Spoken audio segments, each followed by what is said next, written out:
So in this demo, I'm going to make a music track that's aimed at a documentary.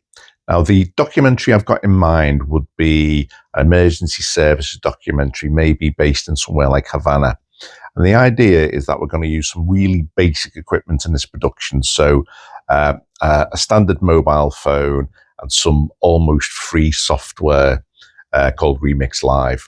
And the idea is that when we sell this track and when people buy this track through a sync library, the money that we get from that, we will reinvest into some better equipment, and then generally we'll try and up our game in production. So the first thing I'd like to do in this video is run through how I made this track. And then at the end of the video, I'd like to run through why I made the track, and most importantly, how I'm going to make some income from the track.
So I'm about to run through the top 5 tips for sync music and sync library music.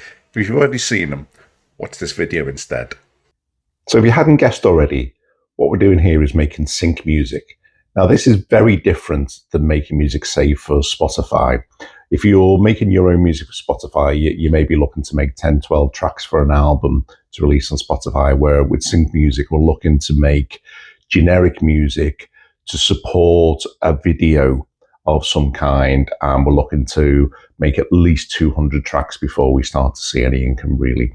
So if you're typically taking 5 days to make some of your own music for an album, then you'd be looking to reverse that really and make at least 5 tracks a day for sync music. So here's the first tip for making sync music. Always start off with a brief in mind. Now, generally, when you're making for a sync library, you don't know who the customer's going to be, what they're going to use the video for. But it's important in your mind that you have a scenario in mind, you have a video in mind, and then you make the track to that video. So my second tip is not to spend a huge amount of time on sample selection or developing your own sounds for sync music, because really we are looking to produce a couple of hundred tracks. If you need to do that, say, in a 3 to 6 month period to start generating some income, then developing your own samples is probably not the way to go. You won't have enough hours in the day to do that. And the third tip is to make sure that you produce a range of music. Now, you as an individual have a preference for a certain style of music. However, when you're looking to make 200 tracks, you don't really want to make 200 tracks within exactly the same genre with a similar feel, because what you're looking to do is broaden your audience, really. So making different types of music for different types of scenarios, always having that video in mind of who's going to buy the track and what they're going to use it for. So my fourth tip is about selecting the right sync library. Now, there are many, many sync libraries out there. And if you are starting out, I would pick one of the larger sync libraries with a broad audience before you find a niche. And at that point, when you've got a body of work, you can approach some of the more specialist sync libraries who might work harder, shall we say, to try and get you placements on different videos. And my fifth tip is to ensure that your music always plays the supporting role. The lead should be played by the video that your music is supporting.